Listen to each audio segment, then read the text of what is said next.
Welcome back to the Atlas of Chiropractic Podcast. Got Dr. Cameron Bearder here with me and Dr. Cameron Marshall, two Cams and a John here. We've got a lot to talk about. Dr. Marshall was, along with Dr. Bearder, one of the presenters at this Advancing Neck Rehabilitation conference in Iceland, hosted by NeckCare. So that was kind of how we made the connection. But if you've been interested in concussion work as an upper cervical chiro or functional neurologist or anything, you've probably seen Dr. Marshall's content with complete concussion. So we're going to talk about some of that, the impetus behind it, his background, and so on and so forth. But then just have a conversation about modern concussion care, sort of the state of things, influences and or opportunities, for young practitioners who are interested and headed in that direction. So, Doc, appreciate you making the time to hang with us and give us a little background. How'd you get into this space in the first place? Well, I was I went to CMCC in Canada, and then I got into a sports medicine fellowship postdoctorate, and with that we have to do research, and so in the span of 2 years you have to publish like 10 scientific articles. One of those has to be with real patient excuse me, I'm getting over a cold. Real patient data, collecting, doing an actual kind of, not necessarily an RCT, but some sort of clinical study.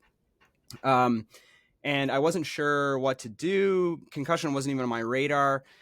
And then Sidney Crosby, famous hockey player from Canada, had a concussion and he wasn't recovering well. And then my supervisor came to me, and I had a rounds presentation coming up. Basically, they give you a topic every 6 weeks. A different resident has to present on a topic. And I was given an open topic, right? There was no real subject. So basically figure it out with your supervisor, figure out what topic you want to do. And then you essentially get 6 weeks to really dive into the research and present on a particular topic. So Sidney Crosby was getting treated by Carrick, and my supervisor goes, "So what the hell does chiropractic have to do with concussion? I don't get it. Why is Crosby seeing a chiropractor?" He's like, "Dig into that. Make your rounds presentation on concussion." And so basically for the next 6 weeks, I just started pulling on the thread that is concussion, reading every publication that I could on it. And I was like, holy crap, there's a lot that can be done for concussion, and the treatment is essentially rehabilitation. It's all within the skill sets that we have as chiropractors. And yet here I am, I'm a sports chiropractic resident. I've never learned about concussion at all. And there is treatment, and the treatment is us.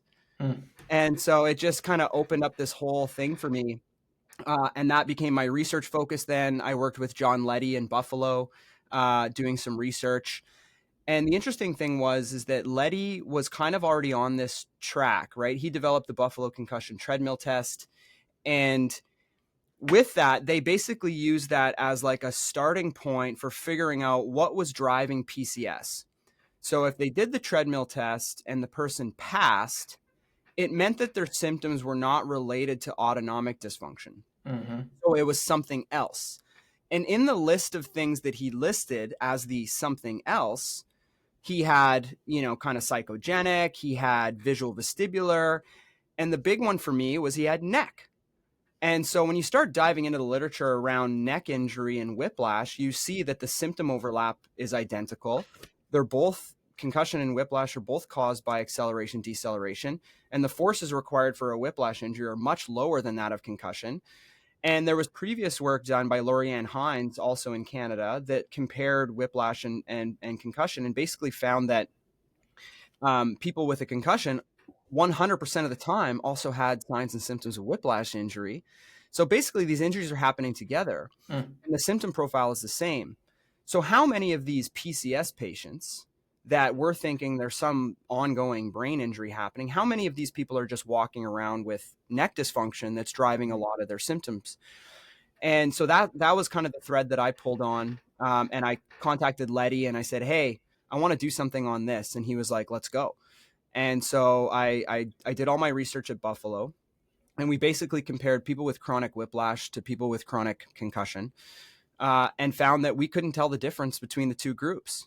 The only differentiating feature between those two groups was if the person hit their head or recalled hitting their head at some point, like let's say they're in a car accident and they said, oh yeah, I hit my head off the steering wheel or on the side window, the primary care physician would have diagnosed it with concussion. But if they had no head contact or couldn't recall head contact, they would diagnose them as whiplash.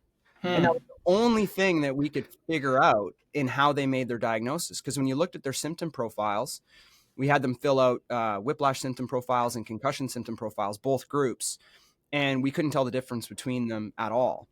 And so that actually led me to start almost considering concussion and whiplash to be part and parcel of the same thing. I actually presented at a conference for Brain Injury Canada, and I suggested that we kind of try and remove the idea of even distinguishing these two things. I think we should refer to it as almost a craniocervical acceleration injury, right? And I pitched that at a brain injury conference, which some people were in favor and some people were not necessarily in favor. But that's kind of how I look at it, is that these two injuries are happening at the same time and we have to treat them both. And if we don't, we're missing a huge component. Anyway.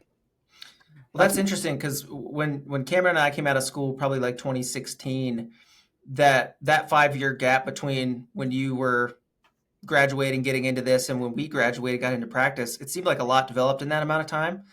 And from where you're standing now, what do you think has been the sort of biggest leap forward in this understanding? Has it been Coach CV guidelines? Has it been like people in the sort of like social media space that are bringing awareness? Like, what's been, in your opinion, the reason for that leap forward in understanding this connection? Well, I think there should be a lot of credit given to Letty and the group in Buffalo just for kind of like pitching that concept that there's other components, because then from there you had, the research from Catherine Schneider where they did cervicovestibular kind of rehabilitation on people with acute injuries, finding that their recovery time was way better than those who didn't. And then that kind of led the shift towards more publications. I'm kind of a research guy, so I'm into the research side. So I think the big shift over the past 10 years is shifting away from like a rest and wait mode, like kind of mode, and moving more in towards active rehabilitation, exercise, and visual vestibular neck.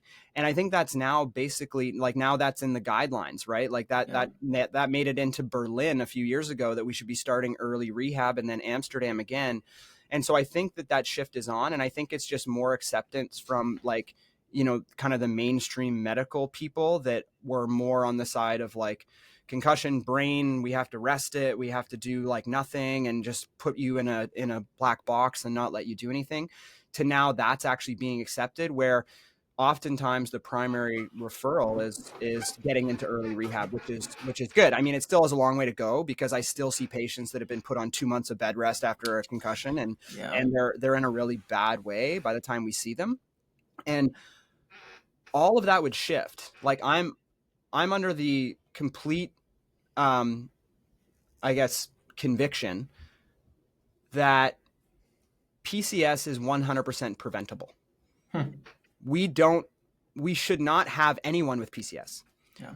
But if you look at the literature, if you just take a watch and wait approach, 30 to 40% of people will end up with persistent symptoms. And that's defined as symptoms lasting longer than a month.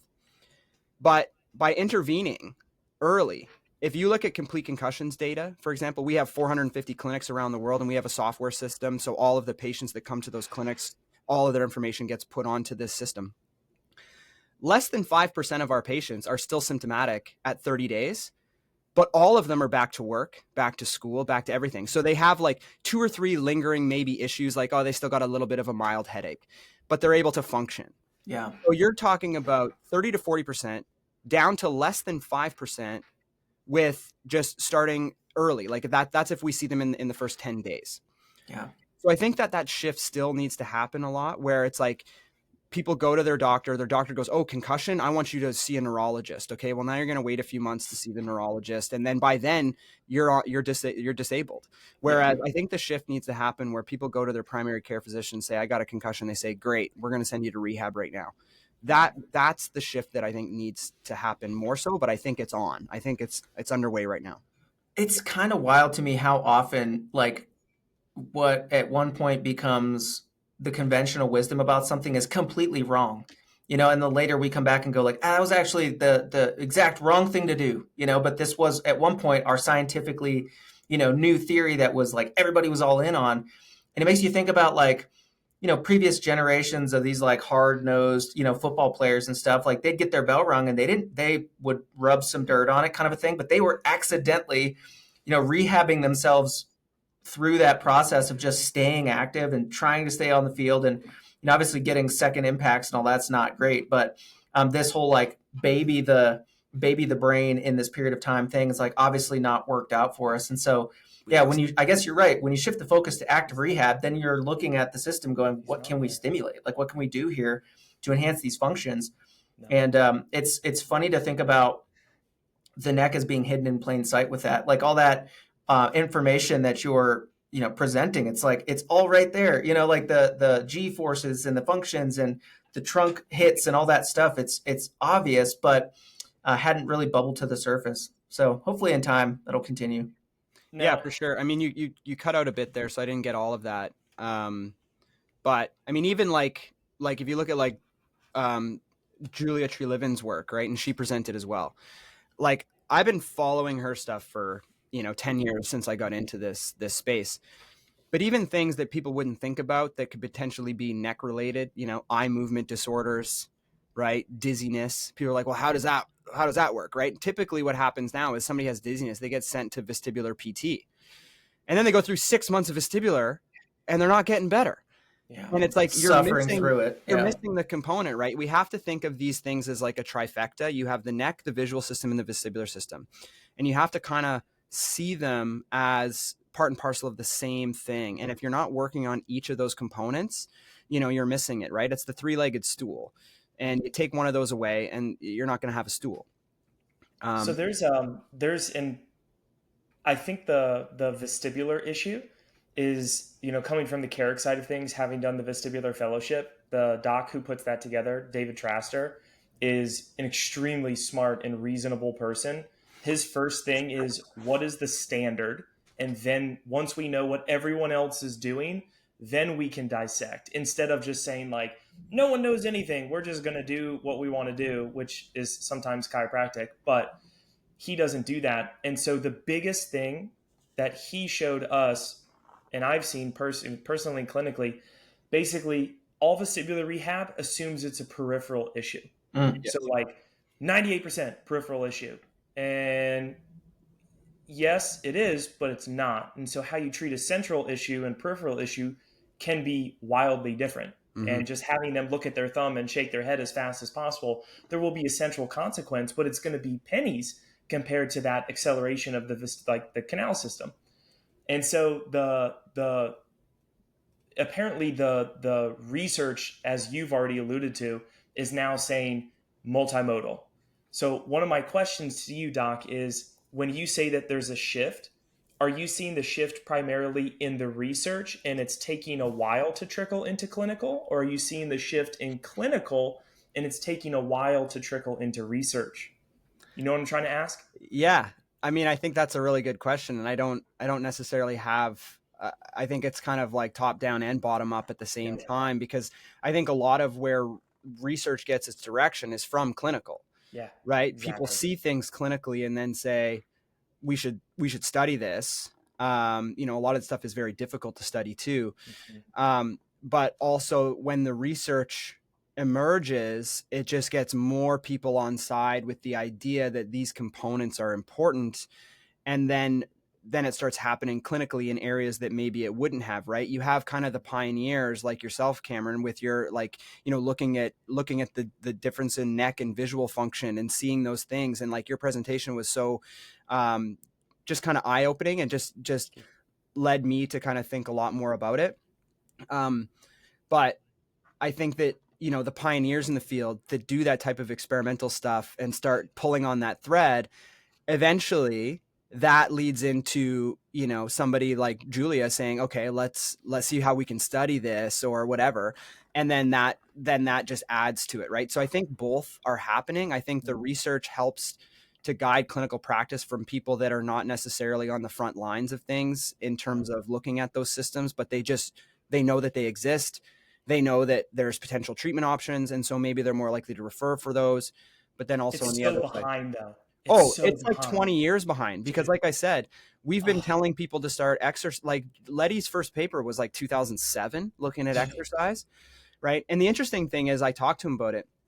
He said when they propose doing exercise with people, because the idea that brain recovery or concussion recovery required rest and rest alone, they had a hard time getting through an ethics approval to put people through an exercise protocol. Right. And so they allowed it, but the condition was these people had to be like years and years out.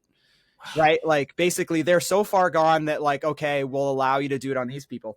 And I think they had like a 70% like recovery rate in people with like years of symptoms just by starting them on exercise.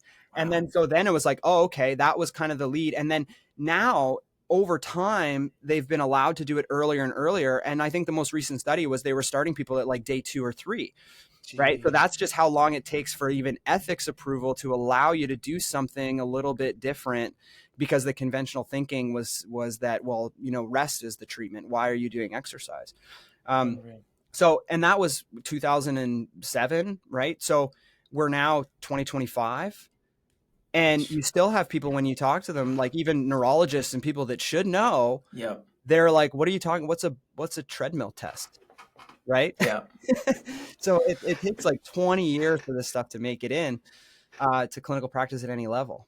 I think it's even longer, honestly. Yeah, it could be. Because like all of us in this little ragtag group read research every day because that's our passion. But your neurologist who's seeing, maybe 20 patients a day in a hospital setting or even an outpatient setting, they're probably not going home and reading research.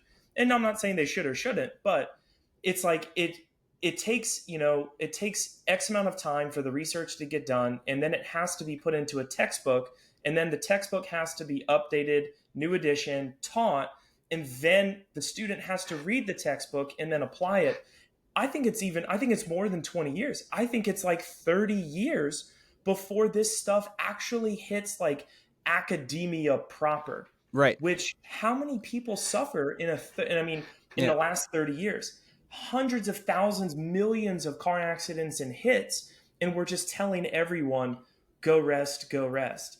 So if you think of the trajectory of sports, like in that same amount of time, how quickly things have accelerated and advanced in terms of performance. I mean, equipment too, but like, God, these guys are so fucking huge. These like high school football players. Yeah. They're grown ass men. It's like that Tyson chicken, baby. They just all GMO'd nuggies since birth. But so it's like if our clinical practice can't keep up with the demands of like the population that is impacted by this like subject matter, we're missing the mark. And Cameron, you're almost like referencing like a literal practicing generation. Like 30 years is a practicing lifetime. It's almost like a generational shift. Yes. Well, yeah, and like, I think, go ahead. Yeah, sorry. I what I was going to say, just to Cameron's point, is that it's like if they didn't learn it in med school, then it doesn't exist. You know what I mean? So it's like, it takes all that time, because then you're waiting for new grads to come out with the latest information, and that's going to take a while, right? Because it has to go into textbooks and it has to make it into the curriculum. For example, there was a study done in Canada looking at the level of education in medical schools around concussion. And they found, and this is 2012, they found that it wasn't even on the curriculum at most medical schools at all, 0. And those that did have it had averaged less than 30 minutes in an entire, 4-year span. And so you have most doctors that were educated before 2020, because they did the study again in 2018 and found that it was getting better. Now the average was like 2 hours, but still 2 hours is not enough to really know your shit, to be able to say, like our training course, for example, is 35 hours just for like, here's kind of what we know. And like, you're not going to get anything in 2 hours. And so what you have is most practicing physicians, unless they are really interested in it and dive into it like we do, they're going to get, it's just patient misinformation. A lot of times it's filled with nocebos, don't do anything, get off work for 2 weeks or longer, just takes more time, rest, or then my favorite, well, after it's been 2 years, that's as good as it's going to get. Right? How many patients do you have that have been told that? Like, oh, that's it. You can't treat it, and, but if you put yourself in these people's shoes, like it's a weird thing to say, okay, I waited for this neurology appointment for 6 months. I saw the guy, right? Everybody brags about how their neurologist is the guy, even if they're not great, They go, okay, so this chiropractor on Instagram told me I'm supposed to exercise. You're the expert and you say I should rest, right? It's like there's a conflict of interest there in terms of like social credibility. And a lot of people, especially in a state of like suffering, they're going to have a hard time like going against the grain, quote unquote. With the athletes in particular, I think the athletic trainers are the ones who need to be up to speed on this stuff because they kind of coordinate sports medicine. Like it's the ankle tapers that see these guys like right away. It's not all the time the sideline doc, right? Like these athletic trainers interact with the guys day to day. This is one thing chiropractors have an advantage of. We don't have like a random appointment with some stranger for 15 minutes and then never see them again. Yep. We get to assess them. We get to follow them. We get to have conversations. We get like the benefit of time. Or if you're a primary and someone's got a concussion, go rest, on to the next one. They might never know how that plays out. They're probably assuming these people are all resting and feeling better. Yeah. But they don't know. And then they come back later, So I think it's a weird conundrum of like, who to look to when you're in this state of suffering. If you're a parent of a young athlete, if you're, an athlete or a weekend warrior, someone that has a fender bender, you're in a terrible way and you don't want to get worse, right? You're afraid to do anything that's going to make you worse or prolong your suffering. So it is it's a delicate balancing act. And I always try to not like, talk to people as if their other healthcare practitioners are uninformed or dumb or you missed it or whatever. It's like, you're not going to gain credibility by like belittling everybody else and saying how much smarter you are. But the reality is, to both your points, that like, you said this earlier, chiropractic, like our skill set just at a foundational level already kind of plays nicely into some of what's available, but that's just not common knowledge. Right. Right. The amount of comments I get on posts or things like that, where people just like they'll comment like, oh, you're a chiropractor. Yeah, sure, buddy. Like, you know what I mean? Like, what medical school did you go to? Like, they try to like, downplay it, but it's just, they just don't know. Like, if you understood PCS, if you understood what it actually is, and the fact that there's this whole constellation of systems that's dysfunctional, and that's kind of what we work with, then you wouldn't make that comment because you would just understand it, right? So it's almost like, tell me you don't know about concussion without telling me you don't know about concussion. Yeah. And Cameron, you made this point on a previous podcast we did, but it's actually a very unfair and precarious position for the doctors to be in because they're unequipped, to your point about their education. They're sitting across from this person and they don't have the time to work it out because of the constraints of an insurance-based practice model. Mm-hmm. And they don't have the knowledge on top of that. That sucks. Like that's a hard place to be for someone who probably got into the field because you want to help. Mm-hmm. So I do hope that like as time and more familiarity with these concepts comes and trickles down, and then, builds up from the ground up, we can sort of like find some like watermark that is like shifted up, the baseline enough that, even if it's not the best possible multimodal in-house like care, there's at least an understanding of like the questions to ask, the systems to screen, the resources available, basic, general practice guidelines with that stuff. And that's why we love having these conversations. Honestly, like you're not going to change the mind of someone who's been in practice for 15, 20, 30 years, right? That's a fool's errand. But if students are listening and they're understanding these things before they get into practice, and they can sort of have an expectation that like, we're shifting the bar here and we need to start at that level and keep on, then great. I think that's a way to sort of hopefully cut the time, the time delay. Because like you said, Cameron, lots of people suffer, and that's why we're all here, because we want to ease the suffering of our fellow man. Mm-hmm. I think it's, I think the biggest key here, so like John, you mentioned the older generation, like John made a comment, Cam made a comment. It's like 30 minutes of education. So those people, the older docs, as John and I like to call them, fuddy-duddies, they didn't have PubMed, right? Like that's the biggest thing. PubMed now, you don't have to be a doctor. You don't have to be anything other than you have the right keywords, and even PubMed will do it for you. But like anyone, student, doctor, layperson can go to Google, and usually within the first 5 results, there will be something on PubMed, and then it just turns into this deep dive.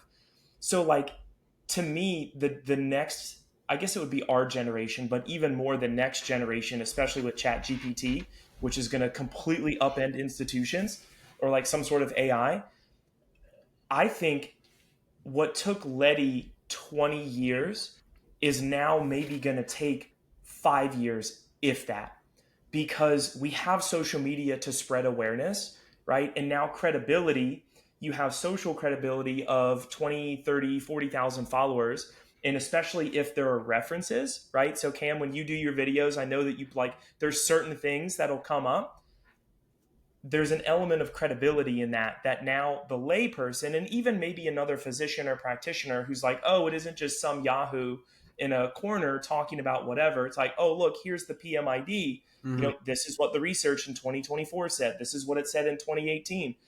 I think we have an immense potential to turn the tide, as it were, in terms of education, but on that clinical side, because never in the history of healthcare have you been able to make a change in your clinical practice like that. You can read research on a Monday, implement it on a Tuesday, and it can completely revolutionize your practice in a matter of days. Like, that's scary. I think it's volatile. There's a lot of volatility there. But like, if there's ever been a time where there's room for advancement that helps more people at warp speed, it's like right now. And I think that's super cool. And your concussion program, Cam, your concussion program that has just exploded into 450 clinics, like, dude, that kind of gives me chills a little bit. That couldn't have happened 15 years ago, right? Mm-hmm. Like, there can be so much change in such a short amount of time that help tens of thousands of people, which then helps hundreds of thousands of people. Mm-hmm. And I think the key factor here, and you mentioned it at the beginning of the talk, the difference between a head injury and a neck injury, that needs to be, if there is one, that needs to be so freaking crystal clear between PT, OT, MD, DC, whatever acronym. It's like, here are the criteria. These are the questions. If it was this, you cannot exclude neck. Mm-hmm. If it was this, like, to me, there's so much freaking awesome stuff that we didn't have, even when John and I were in school. Like, literally, this could change almost overnight. And to me, it's really exciting for young clinicians and students. Well, yeah, and Dr. Marshall, I want to talk about, like Cameron alluded to this, your course, and the fact that, one person with this almost serendipitous like entry point into this space has actually made a huge impact by staying the course and being curious and putting the work in. Talk about your program, how that's developed, sort of the clinics around the world, and how that clinical community is developed. Yeah, like I said, like from a research perspective, I just started kind of pulling on the thread and became my whole research focus. And then the epiphany for me was like, okay, here I am, like I'm a sports specialist, and we have this injury that seems to be this black hole that everyone just goes, well, I don't know, it's concussion. We don't know. It's the brain. There's a lot we don't know. And then you start realizing, well, there's a lot we do know. And there's some good evidence to support all the things we do. So I'm like, so if me as a rehab professional has never learned about this, but yet concussion treatment is us, how many other people have no idea? And how many patients have no idea? Yeah. And so the idea was, let's create an education. So let's take everything I've learned, let's put it together into like a comprehensive kind of module that's like just based on all the research. And the way that we do that, I have myself and a couple PhDs. We go through the research, every single publication on the topic of concussion, PCS, CTE. We go through that every single week. So we meet every Tuesday. We go through every publication that's been published. We divvy them up, we read them, and then we summarize them and we put them into basically a PowerPoint slideshow presentation. And then every month we put that out to our network. So they get all the latest research right away, right? So we're trying to really close the gap between the research publication and implementation. Because you know that every single clinician isn't necessarily going to read every single PubMed publication on their own. They just don't have the time to do it, right? They're treating other conditions as well. Sure. So we do that for them. And then what we do is we take all that information, and then after every kind of 18 months or so, we put it into the course, right? So then we have a medical advisory board that's multidisciplinary. So we have sports med physicians, we have neurologists, we have myself as a chiropractor, we have PTs, we have vestibular PTs, we have a neurooptometrist, and they will go through all of those publications that we've basically selected, and they will rank order them. So it's a voting system to say this is important, this should be included, or this is low quality evidence, we shouldn't necessarily include it, or it shouldn't change how we do things. And then we do the next iteration of the course so that every new person coming in is getting the latest kind of updated information. So that was kind of the idea, is like, let's educate people, but then let's also have a way that patients can find the right people, right? And then, so we'll bring on a clinic, the clinic will be trained in all that. And then we decided, okay, well, we're doing this a lot. It was all PCS rehab at the start. And so we developed some software around it, right? Let's collect the data if we can, right? So we have like basically de-identified data coming into a central database so that the thing can kind of learn over time. Right now, especially with AI and how that's going, it's like we could, you know, we have so much data. We probably have over 10 million data points within the system to be able to identify trends, what treatments work for what patients, what recovery times and all that. And then from there, it was like, well, if we were seeing these people earlier, we could prevent a lot of the PCS. So then we got into acute management. So now we do like preseason testing for sports clubs. And we've done some research on that. Basically, one of the best predictors of how fast you're going to recover from a concussion is how fast you're in to see somebody with training and concussion, right? It doesn't even matter what discipline, as long as they know what they're doing and they understand concussion, your recovery time is going to be a lot quicker. And the number one predictor of how fast somebody comes in to see you is whether or not they've had preseason testing done. So you talk to the athletic population. So by doing the preseason testing, they get a concussion. They know right away, well, this guy has my data. Then they're going to come in to see you right away. So we can see them generally within the first 24 hours. And then from there, their recovery time is very quick because we're implementing all this stuff. We're starting early rehab. We're getting them, you know, eating the right way. We're getting them exercising. We're getting them doing all the visual and vestibular stuff, depending on what the issues are. And we're treating their necks. And you see that recovery time. That's kind of the success of that. So yeah, it started off as just like a few of my buddies like, hey, I just want to train you on this. So study club kind of thing. Yeah. So I started with like, you know, 8 of my friends who were recent, you know, grads from CMCC. And then from there, it just kept growing and growing and growing. And we were in Canada first, and then we started moving into the US. We have clinics in Australia, the UK, Norway, you know, throughout Europe, we're starting in now.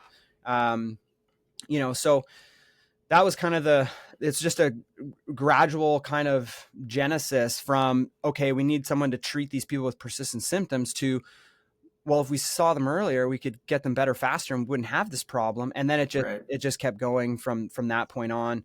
And then we've just added more tools to our system and, like, you know, different integrations and stuff with different tools and technologies. Are any of the chiropractic colleges affiliated, associated? I mean, this seems like almost kind of a spoon-fed curriculum. If you really wanted to like meet that need, but not have to bring some expert on staff, it seems like, you know, there would be less friction to onboard a program like this. Any talks or works like that? No. And I'm not sure why. We've talked to CMCC, obviously, just like, you know, various people. Like, it would be great to just have this as like an optional course as part of the curriculum. They could offer it to their students, anyone interested, because then they get that like base level foundation. What I'd really like to do is, you know, you take any chiro college where you have an internship at the end and you're working in clinic. grab one of those groups that's interested in concussion, right? Have like a concussion pod, if you will, where you have a clinician overseeing, and then any concussions that come in through the college, they can kind of siphon them to that concussion pod.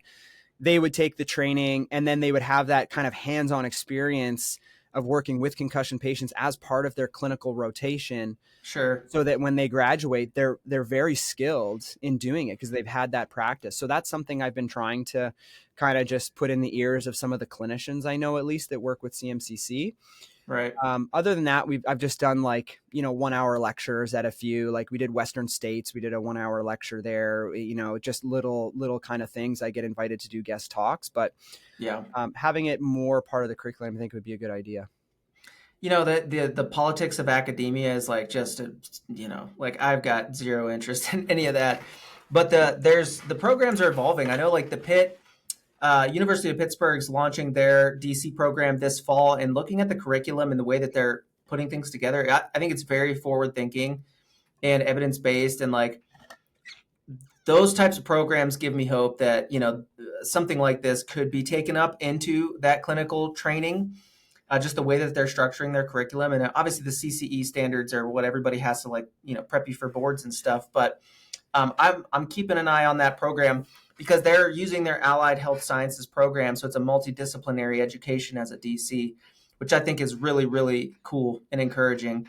But the good thing about social media, and just like Cameron's point about information almost being a commodity, because it's getting to be so readily available, it's almost like the gatekeepers, quote unquote, of the information being institutions, like it's not a thing anymore. Mm-hmm. So you guys may not even need that institutional route, obviously, to scale up. So I think that's a pretty encouraging, even if that weren't able to work out, so what? It doesn't really need to for folks to access the training and the knowledge they need to make it reasonable.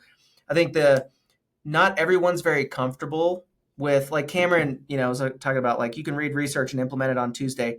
Not every clinician is that confident and capable of, to apply that understanding quickly. So I think that intermediary step of a clinical advisor or even just a little bit of hand holding with those first couple cases makes a ton of sense to build clinician confidence, especially with someone acute. Mm-hmm. Most of us as chiropractors, we're not seeing acute concussions. I mean, as upper cervical people, we're seeing them way down the road, when they've already been overlooked, and we're going, shit, I wish this didn't get to this point, So I'll put the link in the show notes for the complete concussion community and the coursework and the training. Obviously, it's an evolving program as the information and the research evolves, which is great. That way we don't get into the same model we were just griping about a minute ago, which is what we picked our handful of studies, based our whole thing on those, and then that's just what we do. Right. It's an evolving course, and inevitably will change, over time as new information comes to light. Yeah, and there's certain things too, like trying to read your own research and make your own conclusions. It would almost be schizophrenic in a way, because you look at, let's look at the balance of evidence on, I don't know, pick any topic. Half of the studies show that there's no effect. The other half show that there is an effect. And so you kind of get, if you were okay, there's no effect, I'm going to stop doing that. And then, oh, wait, this shows that there is an effect, I'm going to implement it again. And you just go back and forth. So what we try to do is if you pick a topic, even, let's say, subsequent MSK injuries after concussion, right? Okay. Well, the evidence is mixed, but so far the majority of it suggests that there is increased risk for MSK injuries after concussion. So what we'll do is we'll take all those studies and we'll basically create a table that says pro and con. And then you see that the balance of evidence is on this side, so that you're not going one paper, because you would just get confused. And I think that's where a lot of people can go wrong with that, is that if you were just to read one paper on PubMed, you're going to get one idea. But if you then dig into that topic, you're going to realize that, well, there's a lot of nuance, in the middle there. And that's really what we try to do is because there's so much evidence. I think there's over 4,000 references in our training program. And then we'll do that. We'll say, okay, the evidence is mixed here, but you can see that the balance so far is on the side of this. But then even if you look at MSK injuries, there's been a few studies recently saying that, well, actually we could prevent that by introducing a neuromuscular training program after concussion injury that actually prevents those MSK injuries. So now that's the next step. Okay, we know that MSK injury risk is increased after concussion injury, but as part of your return to sport protocol now, implement these strategies before you let that athlete go back to play, and that reduces the risk now. Right? So now it's like it's taking everything together and really giving you kind of a step-by-step strategy. And then we show a lot of the evidence just to prove that like we're not just coming up with these ideas haphazardly. This is the evidence to support it. This is why we're doing it. And I think if people understand why they're doing something, rather than just like, oh, do this, and they don't have that deep understanding, that it kind of goes out the window. Well, and Dr. Trelevin brought this up on the panel on day 2 at that NeckCare conference. And this idea that like research has to isolate variables and we need to study a thing, you know, but in clinical practice, that's not the way that it works, treating humans in life. And she made the comment during the panel of like, we're going to keep an eye on this like data and this literature. But we're keeping in mind that there's isolated variables that don't apply to clinical care.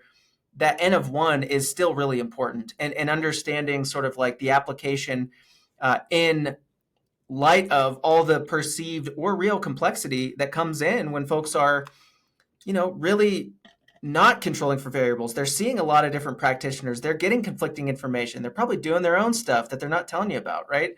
And so there's a lot of nuance to that, to use your word. And I think that's the benefit of seeing a chiropractor, is we can attend to those nuances in a way that, you know, laboratory research just doesn't prioritize. But in the real world, it actually matters. Yeah, that's the thing. If you look at, for example, you have a study on, you know, vestibular rehab, you see the evidence basically supports vestibular rehab being effective for concussion, but it's not going to be 100% effective. And in fact, if you look at like concussion patients with dizziness, there was a recent kind of scoping review done on this, and the conclusion was that to eliminate the dizziness in one patient with vestibular rehab, you would have to apply it to at least 2 to 4 patients, which basically tells you that even concussion patients with dizziness, vestibular rehab in isolation is between 25 and 50% effectiveness. Okay. So for every 1 patient you wanted to fix, you'd have to treat 2 to 4. Yeah. Well, but you don't say, well, vestibular rehab isn't effective because it's only 25 to 50%. What you do is say, okay, well, what's going on in those other, 50 to 75%? Well, there could be a visual issue or there could be a neck issue. And that's why. So then what you do clinically is you look at other studies that show cervical issues with dizziness. And you can see that manipulation and soft tissue work and manual therapy is actually really good for this. And if you pair that with rehabilitative exercises, even better. Okay, great. Now, what if we combine vestibular and neck? Now it's probably to fix 4 or to fix, 1 patient, you'd have to see maybe 2. Okay, then where's the other? Okay, maybe it's ocular motor. But then if you understand each of those 3 components and you apply them systematically to those patients, then you see that's where the results are, right? Yeah. So it's almost like you got to research is looking at one variable, they're isolating it, but then understanding the systems, you're going to go, well, I'm going to take each of those 3 and combine them. And then, okay, now we're getting somewhere. Yeah. Well, you have neurooptometrists on your clinical advisory board there. And I know they're in their world, they're probably a little bit more attuned to the importance of the neck, in my perception, than even the vestibular rehab folks. For whatever reason, PTs are like very neck averse. I don't know if it's their training. We've talked to a few PTs about that, and they're very hands off with the neck because they're scared to death of strokes and whatever. Yeah. So the neuro PT or the neurooptometrists seem to be a lot more sort of like, there's less friction with treating the neck with those folks. Now, obviously, they have no hands-on skills, in manual therapy. I would like you to tell a story. You shared this in your presentation of, just the importance of palpation and just getting hands-on, again, to the point of like, primary care docs, they're not putting their hands on someone's neck, in a problem-focused exam. Tell that story about, the palpation and digging in on the neck and just how that elicited a symptom that kind of, illustrated the importance of the neck, because I thought that was a really powerful example of just how quickly, some of these dots can be connected if you know what to look for. Yeah. I mean, I think the story you're talking about is that woman with the 10-year history of eye pain. Right. So I think it's really important to understand your referral patterns, right? Like if you understand what muscles refer to what parts of the head. And another thing for people to consider here that may be looking at this is that the brain does not contain nociceptors. So the brain cannot feel pain in itself. And so a lot of people think, well, I have a headache, it must be my brain. Well, not usually the case. Most headaches are probably related to neck dysfunction. And even if you look at the criteria for migraine, and then you look at the criteria for cervicogenic headache, the symptom profile is pretty similar. And so I think a lot of these patients are just getting diagnosed as migraine. But when you see them and you're able to palpate, you go, okay, where's your headache? Oh, I feel it kind of in my forehead. I know right away that I'm going to check suboccipitals. I'm going to check SCM. I'm going to check, splenius. I'm going to check all these different types of muscles. And that's going to potentially refer there, right? So I'll push on one. I want you to tell me if you feel that just where I'm pushing or you feel it in your head elsewhere. So then you push on it and they go, no, I just feel that where I'm pushing. Okay, great. Now I go to the other side or I check different muscles. Okay, what about that? And you have to push hard. And I think a lot of people are afraid because they don't want to make the patient worse. And I get that. But if you're just lightly pushing, nothing's going to happen. And so you're not going to get the answer that you really want. So you got to find it and you got to really work it around. So you feel that and you're like, boom, right there. And even when I do that myself, I can feel this right here. Mm-hmm. Right. So I have some neck issues. And so this woman came in, and here's the story. This woman came in, I was shadowing at a chronic pain clinic, during my residency. And so these were all physiatrists, physicians. And this patient comes in with this 10-year history of eye pain, like this pain right behind her eye.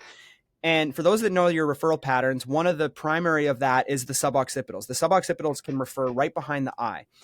And so this woman had been through everything, right? She's seeing neurologists and she's seeing neurosurgeons and she's getting imaging because they thought she had a tumor maybe in behind her eye that was causing this pain and they couldn't find anything. And so the next step, usually the last step along the way is we're just going to send you to chronic pain because we don't know what's going on. And so the chronic pain docs, they assessed her and whatever, and they didn't touch her neck at all. But I'm sitting there in the corner like, come on, somebody's got to palpate this girl to feel if it's her suboccipitals referring this thing. And nobody did. And then at the end, they're basically saying this is psychogenic, and they were alluding back to a history of childhood trauma and all this stuff. Jeez. And so it was this whole thing. And I'm sitting there and I'm like, I have to speak up. When you're there, you're not supposed to say shit. You're supposed to sit in the corner and just be like, I'm just here just to watch.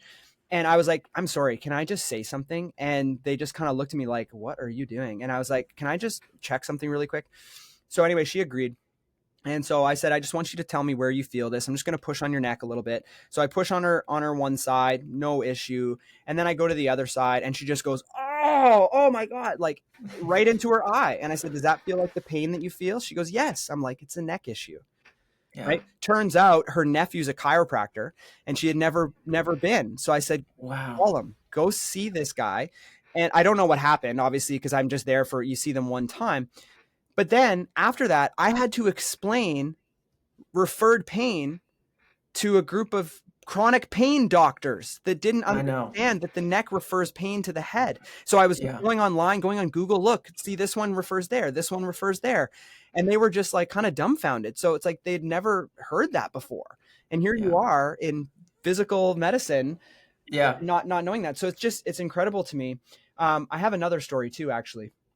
I was shadowing a very, very prominent concussion doctor, very well known, especially in Canada, and I was in there and this patient came in, and again, same type of presentation. She's got these headaches. They had done, diffusion tensor imaging on her. They had all these scans on her. They're looking at everything. They're like, we're not seeing anything. And I'm sitting there thinking, this is probably a neck issue. And so again, I was like, I got to say something. So I asked, I said, what about her neck? And he just goes like this. He goes, can you turn your head to the left for me? Yeah. Can you turn your head to the right? Does that hurt? Does that increase your pain? She goes, no. He's like, it's not her neck. And that was it. Just if you could rotate, it's not your neck. I'm like, you got to touch it. You got to push on it. You can't just assume that rotation is going to do anything. You got to actually dig your fingers in there and do it. So, anyway. Well, and anybody who's been practicing upper cervical for any amount of time, like at some point you'll have someone who's been to the Mayo, they've been to Cedars-Sinai, they've been to these places where they went way out of their way to get in front of these experts that didn't do that stuff. Yeah. And then there you are, some, chiropractor in their hometown going like, well, let me just like prove something to you. And it is like very eye-opening for those patients. And I think the way I always explain it to them is like, look, we're, chiropractors, we come from a functional paradigm. We always start the conversation like this. If you weren't having these problems, what would be working? What would be going right? Okay, so you are having these problems. Let's like start to build a list of things that could be going wrong. Not the disease that you might have, not the pathology that might be festering in your skull, like what's not working right. And when you come at it from that functional paradigm, all of a sudden you've got a lot more options and you get a little bit more creative. And I think that's where, we with manual therapy skills can really shine if folks get to us, and if they have that conversation and we can sort of like uncover the thing hidden in plain sight. And that stuff happens all the time. And people go, man, I wish I would have known about this. And we go, yeah, me too. Good news is like, we're dealing with it now. Mm-hmm. Right. And if you're in that post-concussion syndrome phase, like we've still got ground to make up. This doesn't have to be your lot in life. And then managing, like you mentioned, psychogenic, like then by the time folks have accumulated a lot of emotional baggage going through all this suffering and having all of these like crappy opinions and people telling them things that just aren't true and adopting a mindset of like, okay, I'm a fill in the blank diagnosis sufferer.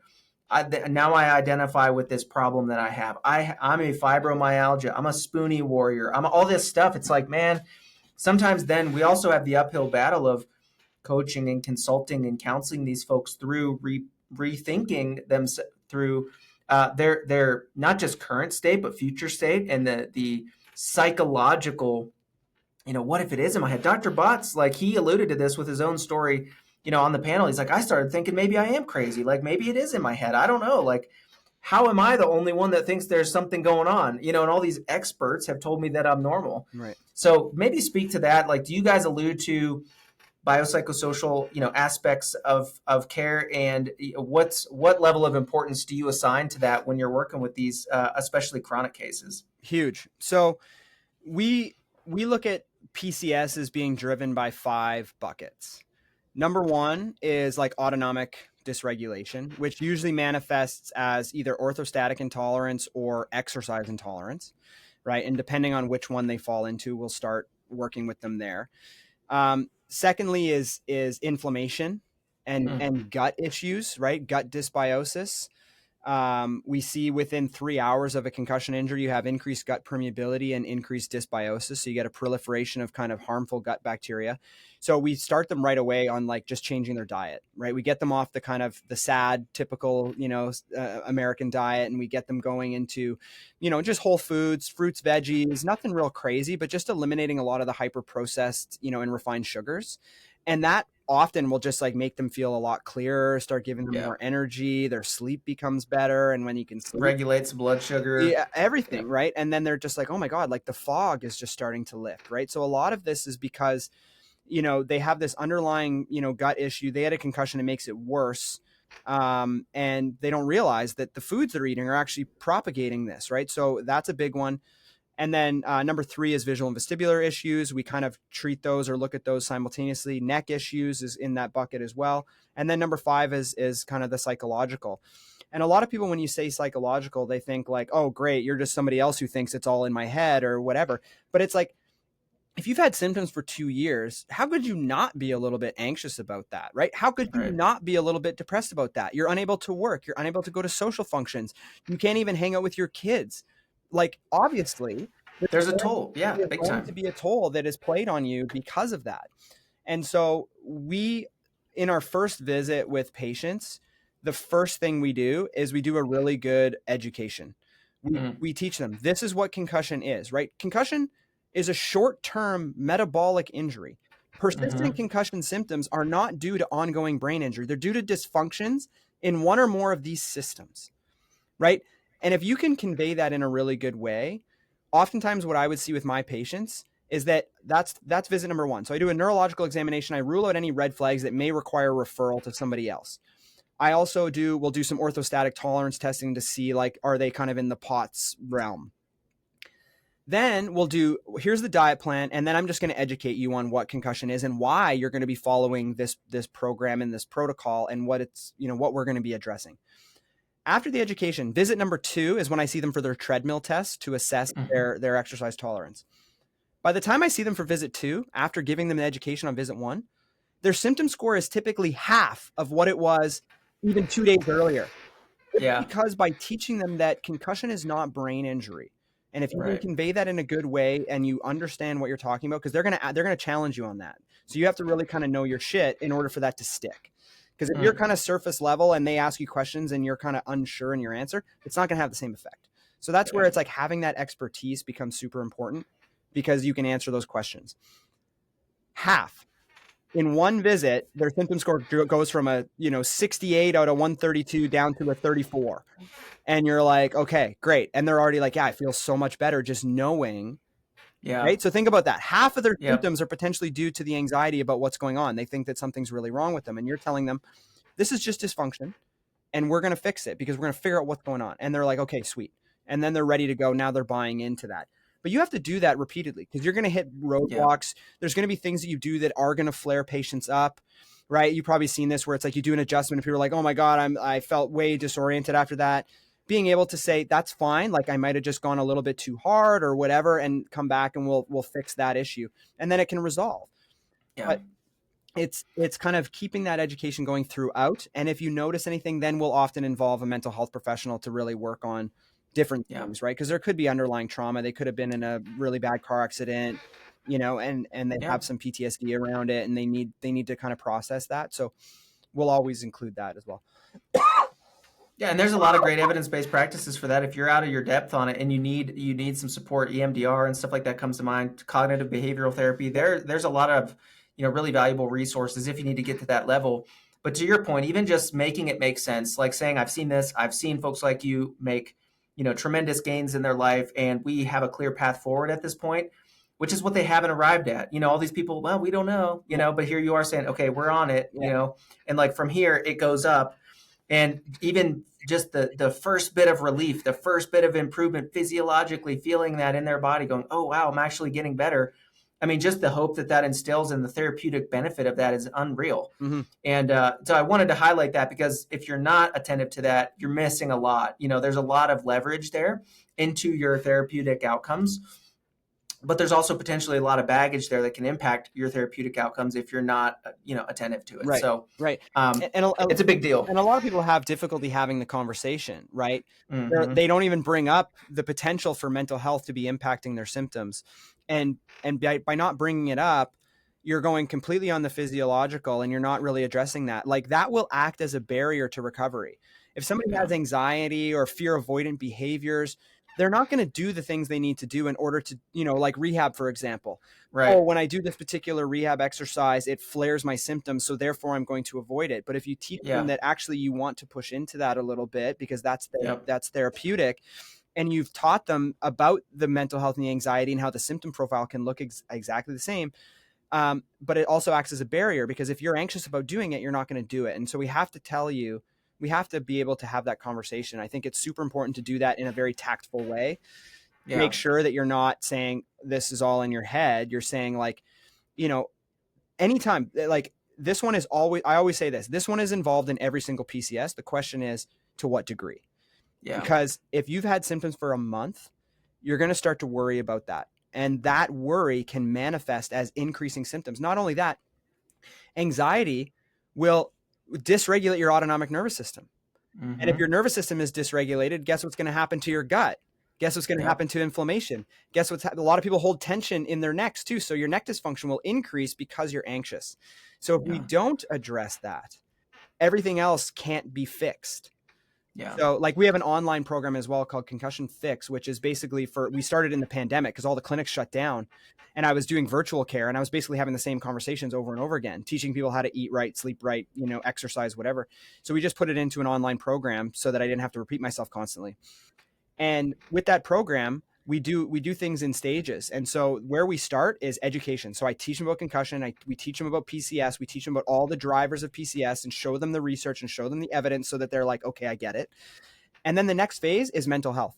They spend like a month or two just doing grounding. We have a psychotherapist that teaches it. Grounding exercises, meditation, mindfulness, nature, breathing exercises, all of these things to try and just kind of calm things down a bit before they can proceed. Right. And a lot of people skip that section. They're like, that's not me. That's not me. I'm skipping this. Right. And then they end up at the end going, well, I'm not better. I don't know why. And you're like, go back to the start and do it again. And then they're like, oh, and then something usually unlocks if they give it another shot. But yeah, I love it. I think that's the soft skills, if you were, and just the awareness that, like, we're not trained in that, but it's so relevant, and it's such a big part of how folks, honestly, I think it's a big part of like why upper cervical chiropractors have been so successful with such minimal intervention, is like they're so convicted and they're so good at, folks anchoring to their conviction and anticipating the outcome that it actually majorly enhances what we really do, physiologically. And so if you know that and can leverage it and can like attend to it, there's, and it's the thing, people tell chiropractors what they think chiropractors care about, which is like about their musculoskeletal pain, right? Mm-hmm. They're not going to lead with a lot of times like this stuff, and you're going to have to pull it out. Mm-hmm. You have to have conversations that tease these things out. Perfect example, dealing with a guy, the other day in this vein, and like, through the course of the conversation, he's been here for an hour. By the time this comes up in the conversation, he's like, yeah, you know what else I noticed? And I don't know if this is important to you, he says, is like, every time I eat, I get dizzy. And I'm like, okay, well, I know that wasn't quote on the questionnaire, but like, let's have a conversation about like, we need to understand all of these circumstances that are surrounding these triggers and stuff. So, this information, you don't like, it's your job as a leader and as the healthcare professional to sort of like walk through this process of discovery, gather the relevant information. And if you're not getting the therapeutic benefits or outcomes that you expect, like figuring out how to pull that out is crucial. So I would, I'll suggest for folks to like follow the link in the show notes to this stuff, Concussion Fix, the clinical community, the courses that you have. Sometimes what you don't know, can hurt you or your patients. And so get familiar, go through this process of learning. And as you discover more, you're going to see lots of opportunities to help folks. And kudos to you and your team for putting it together in the way that you have. It's, a significant investment of like your time and energy and resources to do it that way. I mean, like, you've cut the like leg work out tremendously for folks that want to get up to speed on this stuff. So hats off to you and your team if you want to shout anybody out on the team. Yeah, I mean, obviously our research team they've been there for years, every week in, week out, reading the papers and, putting them in. And, that, so obviously can't do it without them. And then the medical advisory board as well, being able to go through and take a really objective thing. And I think that's good. Like, cause we do like like I mentioned, like a team-based kind of voting system, right? So it's consensus driven, which is good. And it's multidisciplinary, which is also good because you get input from different kind of fields in that. And I think that's another component that people need to be aware of is who does what and how can we and the whole idea here is to create a multidisciplinary collaborative network so that if I'm seeing a patient, like within our system right now, if I'm seeing a patient, I'm like, there's a visual issue. I think this person needs a little bit more like in-depth visual therapy. I can go on to the system and I click refer patient. What am I looking? I'm looking for neurooptometry. It'll show me on a map all the neurooptometrists within our network. I click on one, I hit refer. That person gets a notification saying, hey, I want you to see this patient. If they accept it, they can also see that patient's file. So now when they see that patient, they can see everything I'm doing with them. They put their notes in. When I see the patient, I can see everything that the vision therapist is doing with that patient. And now we're collaborating as if we're in the same clinic, but we're not. So that's cool. It's collaborative multidisciplinary care that's all driven kind of through the system. And we mentioned kind of those types of, tools and stuff like that. And one of the things that we've just implemented probably a year ago now is like a symptom bucketer. So we'll run through like a concussion symptom severity, score with the patient. And based on what they put, the system will tell you what the likely drivers of their symptoms are from that list of 5, and it'll put them in rank order. So the good thing is if you have a patient that's saying like, no, it's not on the psych side or it's not psychogenic in any way. And then you do that severity score and all of a sudden it shows psychogenic is at the top of the list. And then next is like autonomic and then next is inflammatory and then whatever. it's just helps to reinforce that like this is an important component, right? Like if you're going to be apprehensive to this, you're going to push back on this, you're hurting yourself, right? But if you embrace it and make the consideration that this could be involved, and I'm going to start doing the work to help, pull this thread, then it's going to go a lot better for you, right? So it's kind of some of those tools that we're implementing to try and make clinical decision making a little bit easier, but also patient education a lot easier. But yeah. Excellent. Yeah, excellent. Love the sound of that. I mean, reducing friction to those clinical decisions being made with more accuracy and less so personal experience being the deciding factor is huge. So awesome. Follow the links in the show notes. I'll put Dr. Marshall's Instagram on there too, so you can follow on social and kind of carry on with the conversation. If you're listening along, Cameron Bearder had to jump out. I don't know what happened. He just disappeared at some point in the conversation. He said he had a delivery. He put in the chat. He said, I got a delivery. I got to go.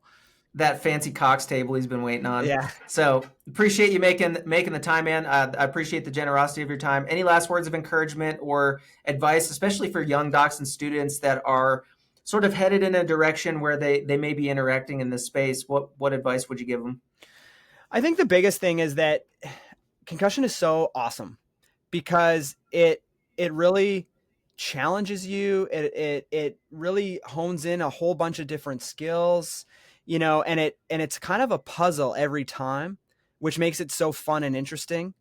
And so it's a great field. And the other thing is that, the rate of growth in concussions is not slowing down. Like concussions are happening more and more frequently because of just, I think, awareness. More people are taking them seriously and being diagnosed with them. And so if you look at from 1999 to 2020, the rate of increase in concussions was about 10% year over year from that time. So it's going up. And the problem is there aren't enough good practitioners available to treat them, right? A lot of people will end up in these larger, Mayo clinics and whatever. And a lot of them will not even look at neck, for example, or they won't look at diet, or they won't look at some of the underlying foundational issues that drive a lot of these symptoms. And so these people are still stuck. And so I think to me, it's like the best field to be in because it's just so interesting and fun. And there's so many new developments happening all the time, and the technology is getting even better, and it's really cool stuff. But also I think the opportunity is there because people need your help, and there's a lot of people suffering, right? That if you think 30 to 40% of all the concussions that are happening are having persistent symptoms, which A, we can prevent that, but B, we can treat that. I think it's just important for, chiros to be getting into that field and really showcasing what we can do with it. And, I think that'll shift everybody's, opinion, even of just chiropractic in general. It's 100%. Yeah. Yep. Having more positive experiences with a chiropractor, being of service and being knowledgeable and being trustworthy, it's huge. Right. And I talk to patients about this all the time. Like our modern lifestyles kind of put us in a really weird spot where, physiologically we are not handling, the change in our environment well. And it's setting folks up for this stuff. Like with social media on the psychogenic side, with the diet and the processed foods on the metabolic side, with the technology and sedentary lifestyle, deconditioning the body. I mean, we're kind of in a weird spot as a society where the table is being set for this to be a more intense burden. So rightfully so, we can be positioned in a really unique way to help meet those needs and reconcile that, and things that we would call the quote chiropractic lifestyle, and having these injuries be a shift towards a better way of living beyond the injury, but like getting more out of life by implementing some of these ideas and practices and concepts, and us being the ones to help connect those dots and put folks on a different path is huge. So, dig in, be curious, like you've got time to learn, so plug into these resources, take your time and learn, and then, carry on the conversation with Dr. Marshall, follow their content. And we may have you back on, in time to share updates on what you guys are learning in your community, but would encourage folks to tap into that too. So awesome, man. I appreciate it. Thanks for making the time, for making the trip to Iceland to contribute. That was really awesome. And we'll catch up again in the future. Yeah, for sure. I mean, thanks for having me. These are really awesome, interesting conversations. So I'll be back anytime you want. Awesome.